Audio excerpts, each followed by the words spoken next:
La crise est l'enfant naturel du mondialisme, idéologie idolâtrant la mondialisation au lieu de la contrôler quand c'était possible.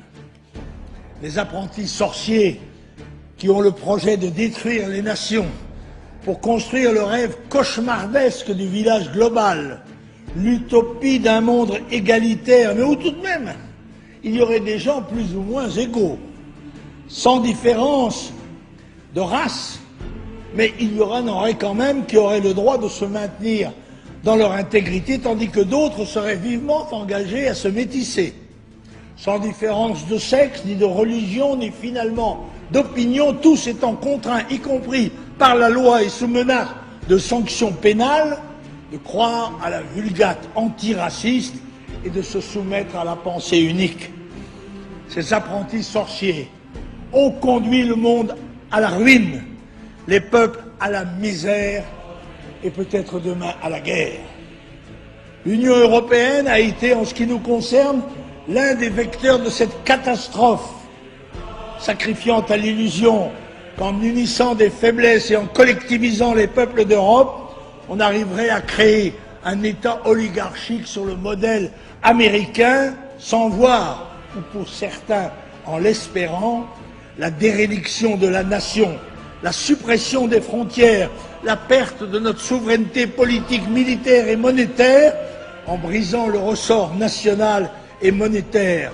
Le vertige de la décadence s'est emparé des esprits, et d'abord de ceux qui les gouvernent, élite corrompue et dominée par la dictature de la pensée unique.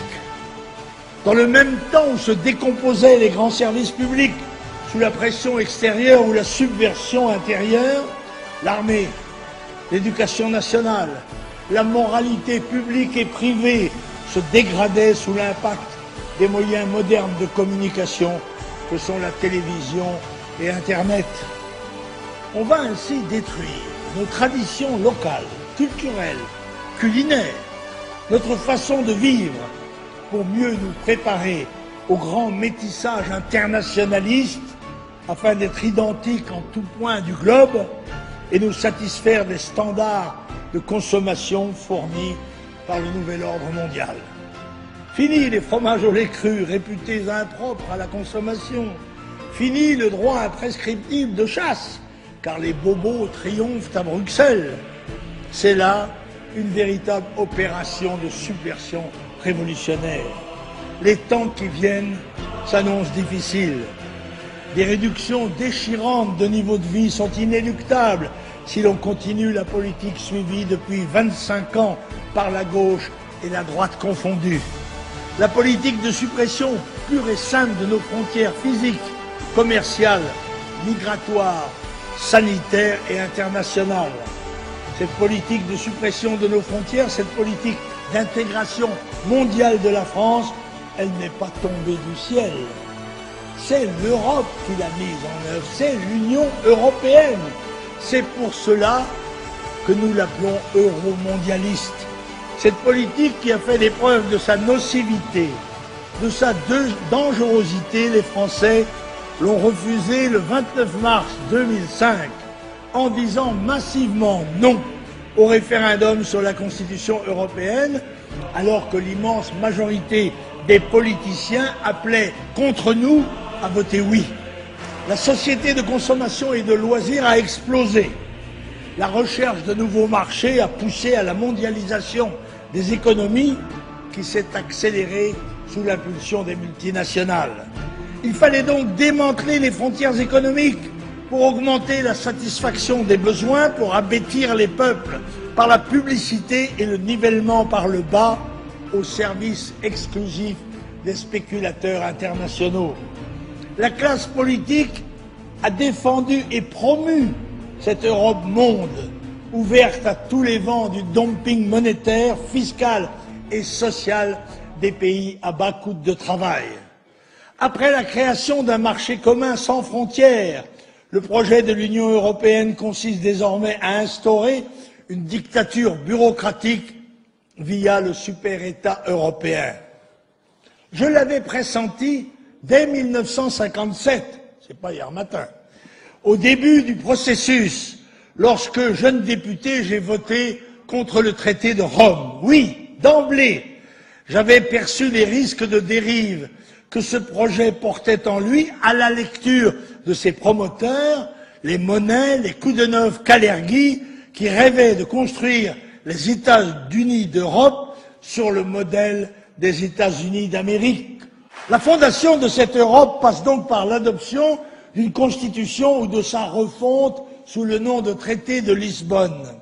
Un projet qui clairement démantèle le peu qui reste aux nations pour livrer les peuples et leurs richesses au nouvel ordre mondial. Oui, mesdames et messieurs, nous subissons la dictature internationale de la consommation.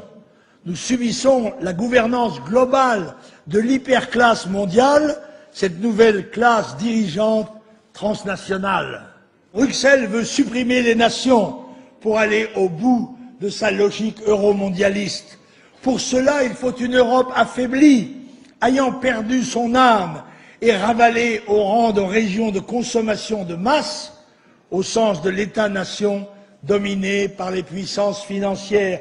Et c'est pour cela qu'il est mené une lutte implacable par l'ensemble des partis politiques contre le Front national défenseur de la nation et de la patrie française.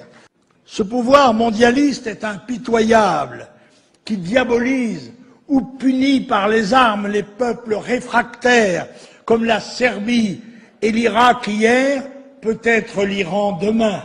Alors, me direz-vous, que faire?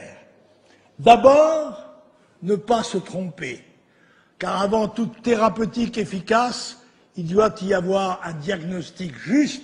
C'est ce que nous n'avons cessé de faire depuis des décennies, non seulement déceler la vérité, mais aussi la proclamer le plus fort que nous avons pu. La fausse opposition des altermondialistes, des internationalistes dont nous avons vu quelques crasseux représentants dans les rues d'Arras,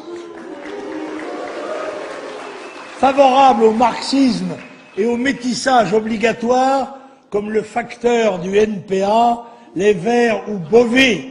Cette fausse opposition, disais-je, ne doit pas faire illusion. Ceux-là aussi sont mondialistes, et même les précieux auxiliaires de l'idéologie mondiale, puisque grâce à eux, celle-ci a maintenant un versant de gauche. Les altermondialistes, c'est-à-dire les mondialistes de gauche, sont des tartuffes.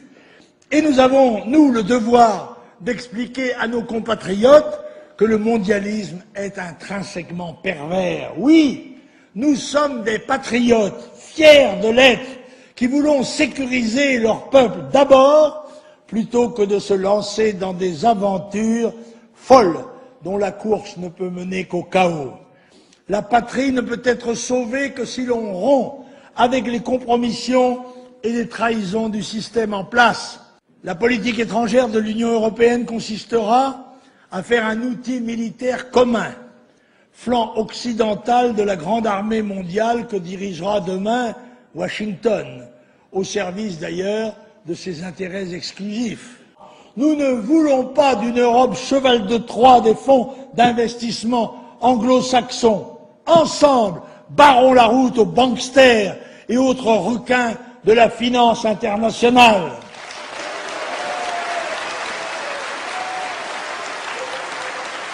Nous ne voulons pas d'une Europe vassalisée, soumise à la volonté de puissance mondiale des États-Unis d'Amérique. Ensemble, crions notre volonté d'indépendance au nom de nos pères, au nom de nos fils, au nom de tous les nôtres.